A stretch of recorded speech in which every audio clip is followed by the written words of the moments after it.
سلامت عنا حبلي كوراتن فتواتن تخطاتلتي مدب سابوعين تايمس لمون كمتل مدهن نزعل الزحرنا يوم حد صرتن اواناون زبلنا يمزيناتات حزنا لكم مسئنا لنا نسانا يمكت تالكم نعدم فلماك عندنا التاتمنا بخم كنابل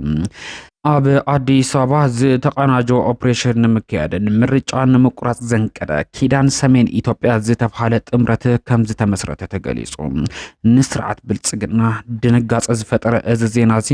قلب الصحابة زينا خوينو لما عنتي بمركز سبر زينا قلقل يركم سفح زبل حبريتنا باهم كنبرينا مسا ابحث الزقات امتميت تحيزو بزحات زفلت وان ويزورو مصلاله معرفن تقليصو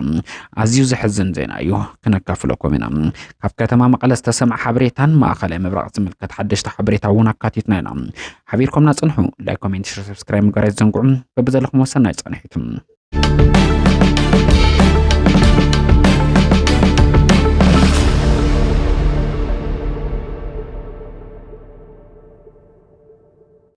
إيران حاموش تميت زخون سبات عبت حتى قيد كم زأتو تقليصو إيران نفرتو إسرائيل أمريكان عبت هاجر حدش تمت قعدت عبز فتسم لزلو اوان نسألت حبيريتا بمحبز تخصصو حاموش تميت سبات عبت حتى قيد كم زأتو حلفي بوليس إسلام والريبابليك بعصرت حاموش تم مقابيت عبزو مجلس تقيسلو درجة فرقي كابتم تأثيرهم زلو علامات نموقع حبيريتا زهابو سبات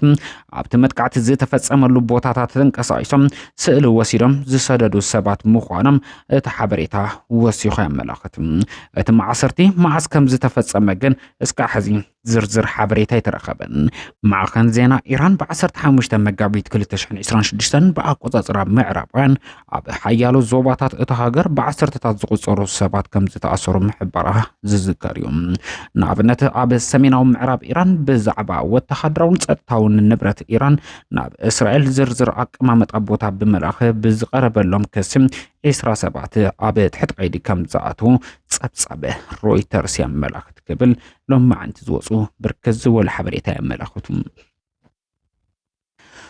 ويزورو مطلاله معرفن تقليصو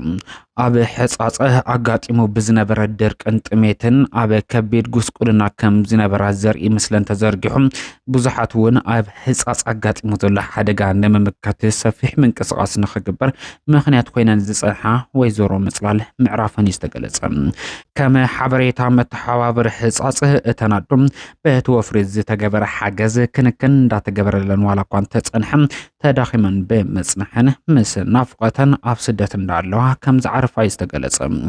بسنكي ودقت بوليتيكا تግራይ حاويسو بچكانا سرعت بلصغنا نزحلفو لعل 5 عامات بጥሜትን حمامن بركز زولو تمزابلتنا اب زتفلاليو معقوبي سدتኛታት ከቢድ ዋጋ እንደከፈሉ ቀጽሎም ይርከቡ ወይዘሮ ምጽላልውን እዚ ዕጻዚ ገጤምወን መሬተን እንዳናፈቃ አብ ስደት ህይወተን ከሐልፋ ተገዲዱሎም ጫካነ ስርዓት ብልጽግና ንርካሽ ፖለቲካው ከስብ ክብል ተመዛበልቲ በዝክ halkom ስምምዕነት ፕሪቶሪያ ከይፍጽም ዝገብሮ ዘሎ ሓደገኛ መንቀሳቀስውን ማሕበረሰብ ዓለም ጻውጥ ከገብረሉ ጻውዒት እንዳቀረበ ይርከም ብሞት ወይዘሮ ምጽላል ዝተሰምዕና ሓዘን እንዳገለጽና ስድራ ምጽላል ምጽንዕና እንዳተመንና ድማ ንዓን በሰላም ከዓርፋ ለምና قرماي منستر الدكتور أبي حمد حزب ندادي قوتيبو كتقبه ملأخت حليفهم حزب تግራይ ندادي كيركبه عاصيوم ጨውቂኖም ዝርከቡ ቀዳማይ ሚኒስተር ዶክተር አብይ አህመድ አበ ማኸላይ መብራቀ ተፈጢሩ በዘሎ ቅልውላው ዝተልዓለም ندادي ዓዲገን ዝጥቀማ ሃገራት ከም ድላይ ንምርካበ ተጸጊመን ከም ዘለዋ ድሕር መጥቃስ ስለዚ እቲ ጸገም ተፈቲሑ ናብ ንቡር ናይ ندادي ቀረበ ክሳዕ ንምለስ ندادي ብቁጠባ ንመሰረታው ነገር ጥራሕ ቀዳምነት ሂብና ክንጥቀም ይግባ ክብል መልእክቱ ሕሊፉሎም وهابت قلقالت ندادي مدبرات ندادي كم وانت تقمتي ندادي بقطبة نمسارتاو دليتات رح كتقامو يقبا قبل ملأختم حلافو يستقالت حزب تقراي نلعل حاد عامت بندادي قديبو كسأنت سقبر زلوش أكان مريحنات قدماي منستر دكتور أبي أحمد حزقعه أملاء تحاقر عقاتي مزلو حزرة ندادي نم إلاي وخعه نمفتاح قطيفنا نتقام قبل الزرارة ملأخت حليفو كيد عبيتك تمام قلم مسرز قبر كاداستر زرقح مسارة المعاتنا متكبار زخاله سرحاتي وقان كمزلو تقاليصو زز تقاليص أمام محدارك تمام قلم ببيت مخريك تمام قلم بالصدقة بعصطات 100 مليون بر نز سالت زرقح مسارة المعات كاداستر كتمام قلم ዕላውን ንምግባር ኣብ ዝተዳለወ መድረኽ እዩ እቲ ፕሮጀክት ንኽልተ ዓመታት ዝሳለጥ ፕሮጀክት ከም ዝኾነ እውን ኣብቲ ስነ ስርዓት ከም ዝተጠቐሰ ክፍለጥ ተኻኢሉ ከም ህዝቢ ሃፍትና መሬት እዩ ዝበለ ከንቲባ ከተማ መቐለ ዶክተር ረድአ በርሀም ምምሕዳር ከተማ መቐለ ምስ ዝተፈላለዩ ትካላት ብምትሕባር ፍትሓዊ ተጠቃምነት መሬትን ምሕደራ መሬትን ንምርጋጽ ይሰርሕ ከም ዘሎ ገሊጾም እዮም ግቡእ ምሕደራ መሬትን ፍትሓዊ ኣጠቃቅማን ንምርጋጽ ዘመናዊ ቴክኖሎጂ ምጥቃም ከም ዘድሊ እውን ወሲኾም ኣነጺሮም ኣለዉ ከይዲ ዕቤት ከተማ መቐለ መሰረት ዝገበረ ካዳስተር ዝርግሐ መሰረተ ልምዓት ንምትግባር ህዝብን ምምሕዳር ከተማ መቐለ ዝዓግብሉ ኣድማዕ ለውጢ ግህድ ንምግባር ሓላፍነት ዝወስድ ትካል ነቲ ፕሮጀክት ብዕውት ክዛዘም ትፅቢት ከም ዝግበር ድማ እቶም ከንቲባ ወሲኾም ኣስሚሮም ልዮም ሓላፊ ቤት ጽሕፈት ኣጠቃቅማ ምሕደራ መሬት ትግራይ ኣይተ ዘርኡ ተወልደ ብርሃን ብወገኖም እቲ ፕሮጀክት ኣብ ምሕደራ መሬት ዝርአ ግዕዚና ንምግጣም ዕቤት እታ ከተማ ንምቅልጣፍ ዝሕግዝ ምዃኑ እውን ወሲኾም ሓቢሮም ኣለዉ ምክትል ሓላፊ ቢሮ ምሕደራ መሬት ትግራይ ኣይተ ጎይቶም ገብረ ህይወት ብወገኖም ምሕደራ ከተማ መቐለ ዝርግሐ መሰረተ ልምዓት ካዳስተር ብምትእቶም ምሕደራ መሬት ንምዝማን ንዝወሰዶ ቆራጽነት ብምንኣድ እቲ ቢሮ ነቲ ፕሮጀክት ንምዕዋት ዘድሊ ሓይሊ ሰብን ስልጠናን ብምሃብ ኣድላይ ዝተብሃለ ድጋፍ ከም ዝገብር ጠቂሱሎም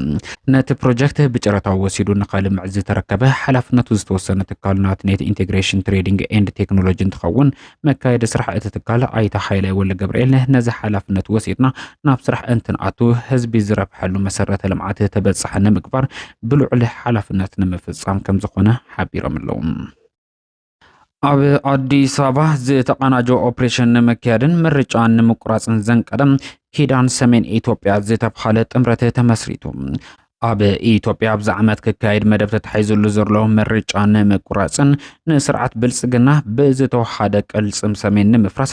ኣብ ኣዲስ አበባ ኦፕሬሽን ክካየድ ከም ዝኽእል ምንጭታት እንዳጠቀሱ ይርከቡ ኣብዚ ጉዳይ ፈለግ ሚድያ ንምንጭታት ጠቂሱ ኣብ ዘርግሖ ስፍሕ ዝበለ ሓበሬታ ከም ዘመላኽቶም ኪዳን ሰሜን ኢትዮጵያ ዝተሰመየ ጥምረት ስርዓት ብልጽግና ንሓይልታት ሰሜን ንምድኻምን ነንዓርሶም ክዳመዩ ብምግባር ጸገማቶም ክጋደድ ካብ ምግባር ሓሊፉ ካብ ናይ ሓሶት ፕሮፓጋንዳ ወጻኢ ክሳዕዋን መረጻ ኩናት ናይ ምጅማር ድሌት ይኹን ዓቕሚ የብሉን ዝብል ገምጋመ ከም ዝተገበረ ተጠቂሱሎም ስለዚ ድማ እቲ ክካየድ ተሓሲቡ ዘሎ ናይ ምርጫ ድራማ ንምቁራጽ ኣብ ኣዲስ አበባ ዝተወሓደ ኦፕሬሽን ንምክያድ ከም ዝተወሰነ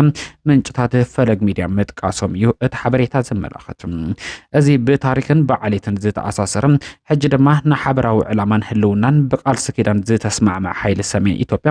ንስርዓት ብልጽግና ብምገልባጥ ታሪክ ንምስራሕ ሓበራዊ ትልሚ ከም ዘውፅእ ተገሊጹሉ እዚ ኣብ ሰለስተ ክልላትን ክልተ ሃገራትን ዝተመስረተ ጥምረት ዱልዱል ቅልጽምን ናይ መሪሕነትን ቴክኖሎጂን ቀረብ ዘለዎ ሓይሊ ምዃኑ እውን ተጠቂሱሉ ካብቲ ጥምረት ዝተረኸበ ሓበሬታ ከም ዘመላኽቶ መሪሕነት ቀዳማይ ሚኒስትር ዶክተር አብይ አሕመድ